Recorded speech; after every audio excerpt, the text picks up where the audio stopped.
دايرين؟ لاباس عليكم؟ كلشي هو هذاك، نتمنى الله تكونوا كاملين مزيانين.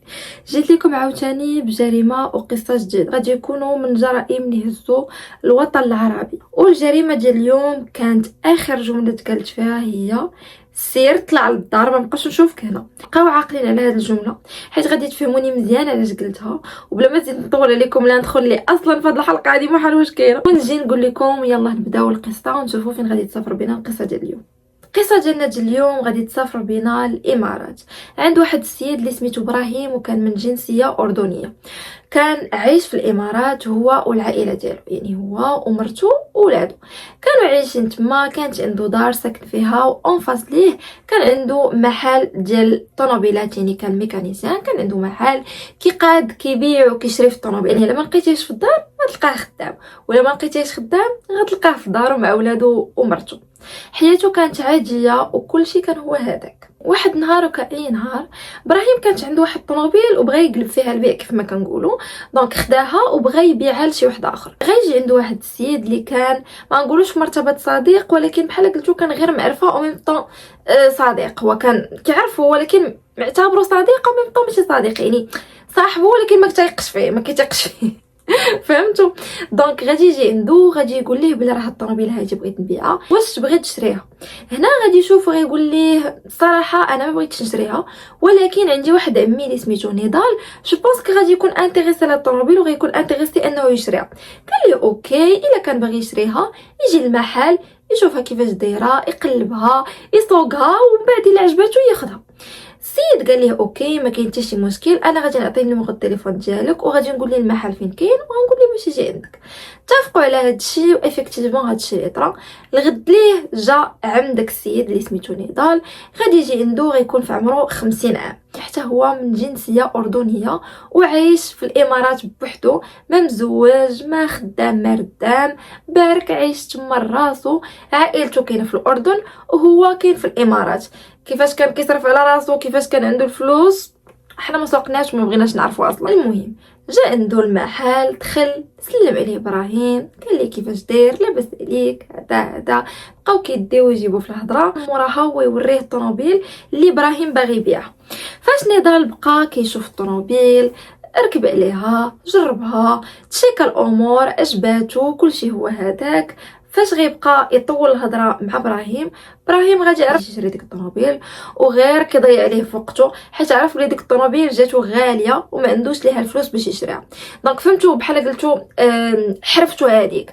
دونك بكثره ما دوز بزاف ديال الناس وبكثره ما راه خدمته انه يبيع ويشري والتجاره وداكشي، دونك عارف انه شكون التايب ديال الناس اللي غادي يدخل غادي يشري من عنده، وشكون التايب من الناس اللي غادي يدخل ويقول ليه صافي انا نضرب دوره عند المحلات الجايين ونشوف واش رجع عندك، في الاخر ما كيرجعش عنده. دونك هو كان عارف بلي نضال من التيب الثاني ما غاديش يرجع عنده، في الاخر غادي يقول ليه بلا راه جاتني غاليه، حس بها من الاول. دونك هادشي اللي كاين، نضال غادي يقول ليه بلا راه جاتني غاليه ومحال واش غادي نقدر نشريها. مشى نضال وابراهيم غادي يبيع ديك الطوموبيل لواحد السيد واحد اخر الغد ليه.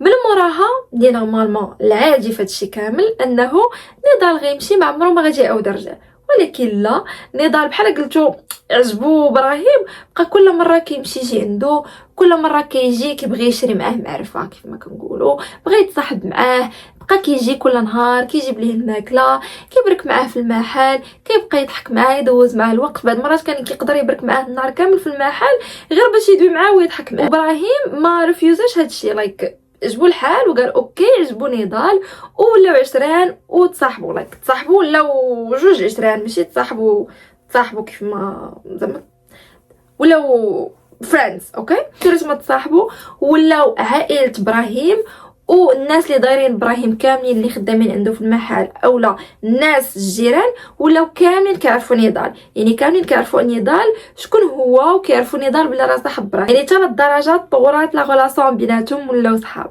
وفوق من هادشي كامل نضال كيف ما قلت لكم بلا راه ما كان عنده لا عائله لا حتى شي واحد في داك البلاد، ما كان عنده لا عائله لا حتى شي واحد من ديك البلاد. غادي يعز عليه ولد ابراهيم اللي هو سميتو عبيد. عبيد كان كل نهار كيجي عند باباه للخدمه، كل نهار كيجي كيبقى يبرك معاه، كل مره كيجي كيبقى يضحك معاه. وافيكتيفمون كيف ما قلت لكم بلا راه ولاو صحاب ابراهيم ونضال. دونك حتى عبيد اللي هو ولد ابراهيم غادي يولي يعرف نضال وغيولي يلعب معاه وغيولي يعزز عليه بزاف. ابراهيم حتى هو غيكون عزيز عليه. عبيد لواحد الدرجه ما يمكنش، غيكون كيتهلا فيه، كيشري ليه ديما اللعاب، كيشري ليه اي حاجه بغاها وكيبقى يلعب معاه. كان فريمون نضال كيعامل معامله عبيد بحال قلتو ولدو. وابراهيم ما عمره ما تشكى من هادشي. نضال في الاول كان جاي يشري طوموبيل صدق مصاحب ليه مع صحابو ومع عائلته كامله، ولكن اتس اوكي. واحد نهار وكاي نهار ابراهيم ما غاديش يكون في المحل، غيكون عنده واحد الغرض يقضي على برا وغادي يهبط وغادي يبقى بارك في المحل. هو كان عبيد واخا ما كيكونش باباه في المحل كان كيهبط يبقى بارك تما. غير نقول لكم بلي راه عبيد كانت عنده 8 سنين، دونك بتتخ ما قلتش في الفيديو نقول لكم دابا. كانت عنده 8 سنين وكان كيهبط يبرك يبقى مع الناس تما ويضحك معاهم ويدوز معاهم الوقت. كانوا مولفين وهو مولفهم. الاب فاش كان قضى الغرض رجع، فاش كان راجع مع ديك الوقيته ديال 5 العشيه غادي يطل وغادي يبان ليه ولدو بارك مع نضال. بعدا تخكي غادي تجيكم تصويره عاديه، ولكن الحاجه اللي الاب غادي يشوفها هو انه نضال بارك هو ولدو في الطوموبيل بوحدهم. يعني كان نضال بارك في الطوموبيل في البلاصه فين كيسوقوا الناس وولدو في الجهه الثانيه، يعني كانوا بعاد على بعضياتهم. وكان ولدو شاد التليفون ديال نضال وكيتفرج فيديوهات. هنا الاب فاش شاف هذا المنظر هذا تعصب. هو واخا كيتيق في نضال وما ساءش الظن، ولكن عصباتو انه ولدو انه لفات ان نضال جار ولدو وبارك مقنتين في بلاصه في الطوموبيل. قال اوكي زعما لا بغى يلعب معاه ويضحك معاه ويتفرج هو وياه فيديوهات في التليفون، كان يقدر يبرك معاه في المحل ويبرك يلعب معاه ويدوز معاه الوقت كيف ما بغى.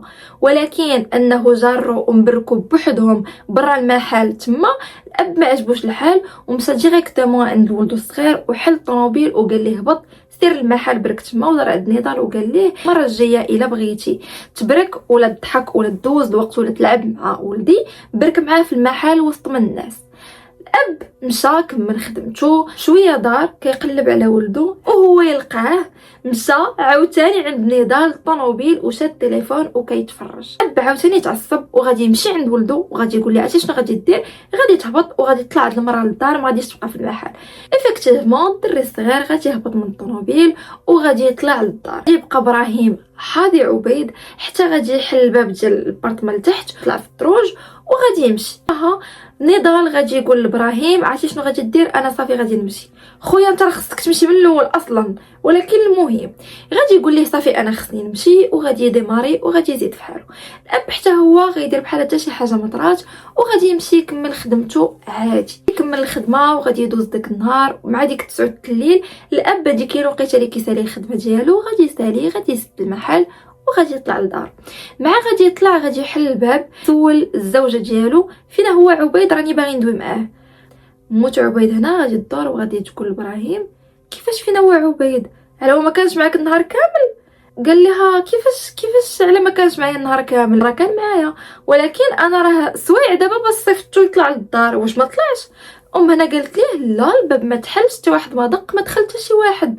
عبيد انا كان كتحب ليا بلا راه معاك. اب فاش مع الهضره هو والام غادي يعرفوا 100% ان ولدو طرات لهم شي حاجه او لا ولدو خطفوا شي حد، حيت ما يمكنش يمشي لشي بلاصه بلا ما يقولها لتا شي واحد. هو يا كيكون في المحل يا كيكون في الدار 24 ساعه كيكون مع ماماه و24 ساعه كيكون مع باباه. يعني الا ما كانش مع باباه كيكون مع ماماه، الا ما كانش مع ماماه كيكون مع بابا. فهمتوا؟ يعني كيكون معاهم، ما يمكنش يكون مع شي ناس وحدين اخرين من غيرهم. تاع الاب هو والام غادي يهبطوا وغادي يبقاو يقلبوا اي بلاصه واي قنت طاح لهم على البال. عيطوا لاي واحد، عيطوا الناس اللي خدامين معاهم في المحل، مشاو سولوا لي سوبر مارشي، مشاو دقوا على الجيران سولوهم واحد بواحد، سولوا اي واحد طاح وما طاحش لهم على البال. يعني اي واحد قالوا يقدر يكون شافوا سولوه، وقالوا عاوتاني خلينا نزيدو نسولوا الناس غير باش نتاكدوا واخا يكونوا ما كيعرفوش.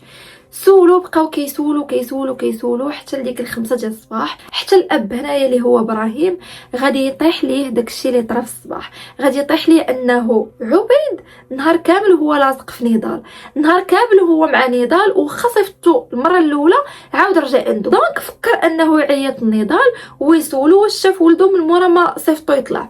ايفيكتيفمون هادشي اللي غادي يدير ابراهيم، غادي يعيط لنضال المره الاولى، المره الثانيه، المره الثالثه، وغادي يلقى التليفون طافي.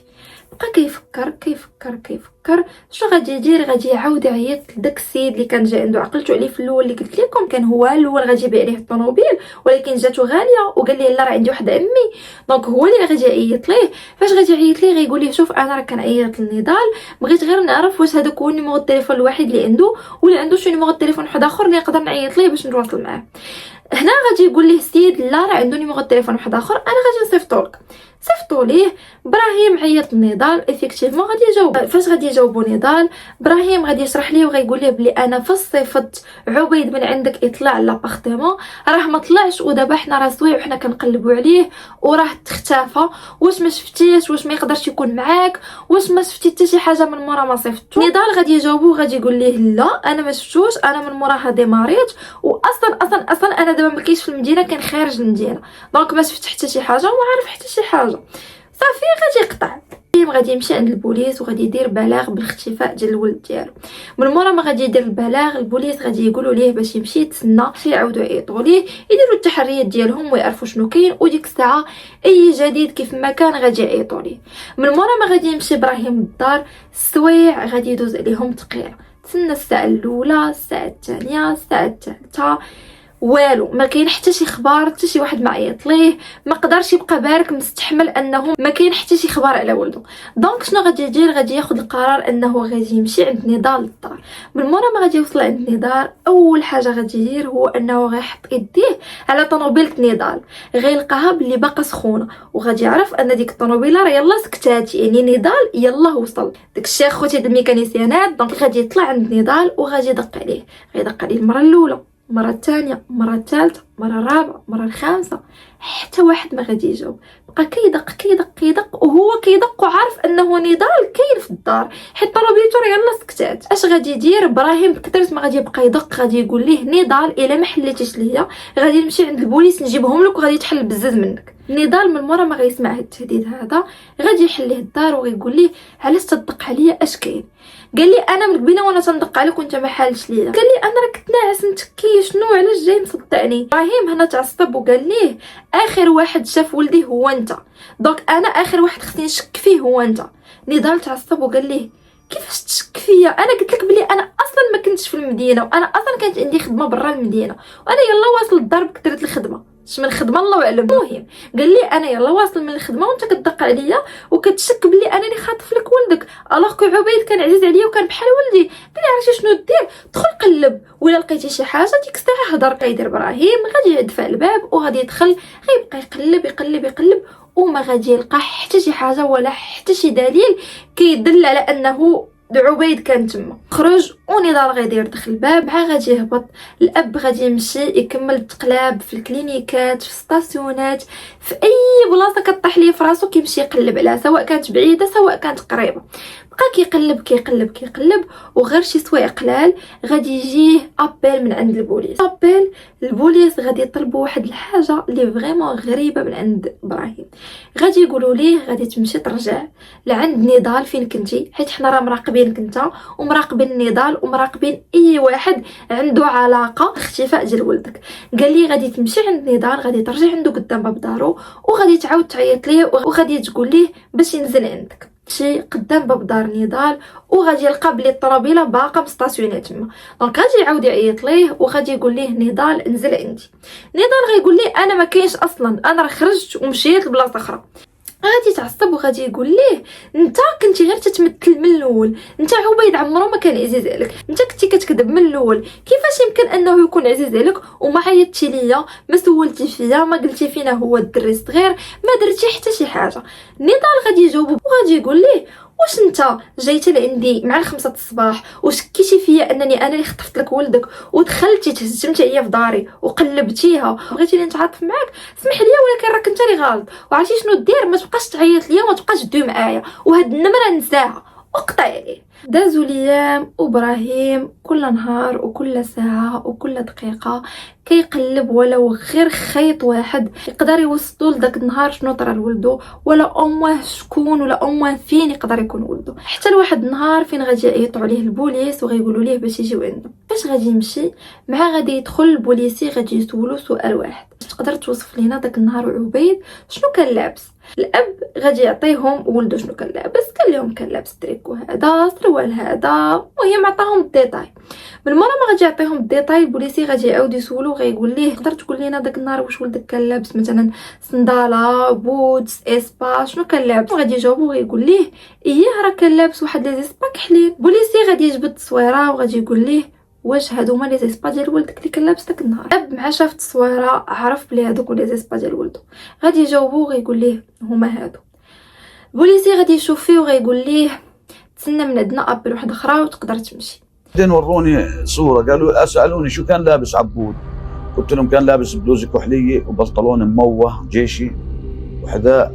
قبل لا اسالهم عن الحذاء، قبل لا اقول لهم عن واحد قال لي حذاءه شو لونه، فقال لي وراني صوره الحذاء على التلفون على طول، بس لمحت وقلت له هذا حذاء، هذا حذاء، لاني ما صليش يمكن يومين شهريه يعني. هو اللي طلبه بدي هذا اخذ يعني، قال لي بدي هذا الحذاء. الاب هنا مشى وهو كل خطوه كيخطيها فراسو 777 الف سؤال، وكل خطوه كيخطيها كتجيه انه باقي بعيد على الدار، يعني باقي ما وصلش.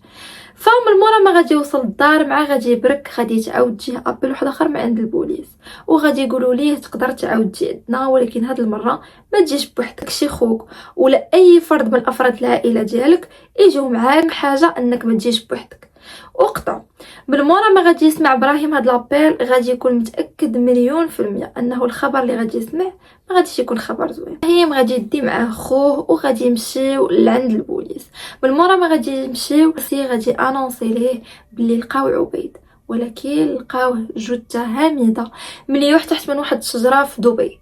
الاب مع غادي يسمع هاد الشيء غادي يطيح بالبكا وغادي يطيح على وقفته، ومسكين مع الصدمه الاولى غادي تجيه فوق راسو صدمه واحده اخرى فاش غادي يعرف شكون هو القاتل اولا شكون هو الفاعل ديال الاب ديال الولد. باش نعرفوا شنو طرا غيخصنا نرجعكم للتحقيقات اللي داروا البوليس، وغيخصني نرجعكم النهار اللي تختفى فيه عبيد. غادي نرجعكم فاش ابراهيم اللي هو الاب غادي يشوف ولدو بارك مع نضال في الطوموبيل وغادي يقول ليه سير طلع للدار. عبيد طلع مع الدروج، ولكن هو طلع مع الدروج وتخبى، تسنى حتى باباه يمشي للمحل ومشى هبط من الدروج وخرج من الباب اللوراني. دونك هو كان عندهم الباب الرئيسي منين كتدخل وكان عندهم بواحد الباب اللوراني بحال قلتو د الكراج. خرج من تما وركب مع نضال في الطوموبيل. من مورا ما ركب مع نضال في الطوموبيل بقى الطريق كامله تيقول نضال حاجه وحده: ياك غتشري لي داك الموتور اللي بابا ما بغاش يشري لي. باش نعرفوا هاد الجمله شنو كتعني غادي نرجعكم فاش كنت كنقول لكم بلا راه ابراهيم فما كان كيجي كان كيلقى ولدو الصغير اللي هو عبيد ديما شاد التليفون نضال وكيتفرج فيه. دونك كنت كنقول لكم بلا راه كان كيتفرج في فيديوهات، غير هو شنو كانوا في ديك الفيديوهات انا ما قلتش لكم. دوك الفيديوهات كان فيهم سكوتر كان باغيه عبيد وكان ديما كيقول باباه باش يشريه ليه، ولكن باباه كان كيقول ليه لا ما غنشريهش لك حيت انت باقي صغير على هذا الشيء، حتى تكبر ان شاء الله وديك الساعه نشريه لك. وديما كان عبيد نضارب مع باباه كيقول ليه لا وانا وشريه ليا وهذا ديما كان باباه كيقول ليه لا لا لا لا. واحد النهار الدري الصغير غادي يقولها النضال بالضحك غيقول لي راه انا باغي واحد السكوتر وبابا ما بغاش يشريه ليا. دونك داك النهار فين كان بارك عبيد مع نضال في الطوموبيل غادي يكون عاوتاني كيوري واحد الفيديوهات وحدين اخرين ديال داك السكوتر، وغادي يقول ليه نضال واش تبغيني نشري لك داك السكوتر اللي باباك ما بغاش يشريه لك. غادي يجاوب الدري الصغير باه، وغادي يقول لي عرفتي شنو غادي دير؟ غادي تطلع كيف ما قال لك باباك وغادي تسنى واحد الشويه ومن بعد غادي تخرج عندي من الباب اللوراني وغادي نديك باش نشري لك داك السكوتر اللي انت بغيتي. هادشي اللي غادي يطرا. دونك من موراها غادي يخرج من عنده من الباب اللوراني غادي يطلع معاه وفي الطريق غادي يبقى نضال كامله وهو كيشرب الشراب اوبفيسلي. دونك ما كيشربش حاجه اخرى، كيشرب الشراب الطريق كامله وهو كيشرب حتى غادي يخرج عبيد وغادي يديه لواحد البلاصه اللي كانت ما فيها حتى شي واحد وكانت مقطوعه الدنيا، وغادي يهبطوا وغادي يغتصبوا. من مورا ما غادي يغتصبوا غيكون اوريدي موجد ديك العيبه اللي غادي يخنقوا بها وغادي يخنقوا بها حتى غادي يموت. من موراها غادي يهز الجثه ديالو وغادي يلوحها تحت من واحد الشجره اللي فيه لقاوه البوليس. نضال كيقول بلي انا من النهار الاول اللي شفت عبيد وانا بغيت نغتصبه، ولكن ما عمرها ما كانت عندي النيه باش نقتله. ياك اخويا كنطلب السماحه من العائله ديال عبيد كاملين. الحمد لله انه المحكمه ما خداتش نهائيا هادشي اللي كان كيقول بعين الاعتبار وحكمت عليه بالاعدام. واخا حكموا عليه بالاعدام عطاو حق في الاستئناف وعطاو حق انه يجيب محامي باش يدافع على راسو. دونك من مورا ما خدا محامي غيخرج، نعاودو نقولوها شنو نقولو، غيخرج الكارد انه خصكم ديروا ليه دي تيست حيت هذا الانسان ماشي مستقر نفسانيا. دونك خصكم ديروا ليه لي تيست وتجيبوا طبيب وتعرفوا واش هو مستقر نفسانيا، واش هو دار ديك الجريمه وهو في كامل القواه العقليه، باش نشوفوا واش يقدروا يتحاكم على انسان كامل العقل او لا انسان اوبفيسلي غير كامل العقل. المحكمه عطاتو حق في هادشي ومشاو وخلاوه داروا لي تيست، دوزوا على الطبيب الاول الطبيب الثاني والحمد لله تيست والطبه كاملين قالوا نفس الحاجه. هو انسان مدمن على الكحول وسخت انه الكحول كتاثر فيه، ولكن امبوسيبل 0% انه تقدر تاثر عليه لدرجه انه تخليه يدير هاد الجريمه بهاد البشاعه هادي وما يكونش عارف راسو نهائيا شنو كيدير. دونك طبا ولي تيست كاملين اتفقوا على حاجه وحده. بلوس على هاد الشيء كامل المحكمه شنو غادي دير؟ غادي تمشي ترجع على السجل الاجرامي ديالو تطلع عليه. فاش غادي تطلع عليه شنو غادي تلقى؟ غادي تلقى بزاف ديال الحوايج منهم محاوله انتحار، منهم واحد النهار تعدى على واحد الموظف عمومي، لقاو بزاف وبزاف وبزاف وبزاف ديال الحوايج. دونك حتى هذه زاد القرار انه خصو يتحكم عليه بالاعدام. وفي لا دات ديال لو 23 نوفمبر 2017 نضال غادي يخرجوه من الحبس باش غادي يتنفذ فيه الحكم. غادي يبقى خارج وساكت الطريق كامله، يعني من الحبس حتى البلاصه فين غادي يتنفذ فيه الحكم بقى غير ساكت. وبثواني قلال قبل ما يتنفذ فيه الحكم غادي يطلب انه يشرب كاس الماء، غادي يعطيوه باش يشرب كاس الماء، غادي يعاود يقول عاوتاني نفس الحاجه. انا كنطلب السماحه العائله ديال عبيد وكنطلب السماحه حتى من عبيد.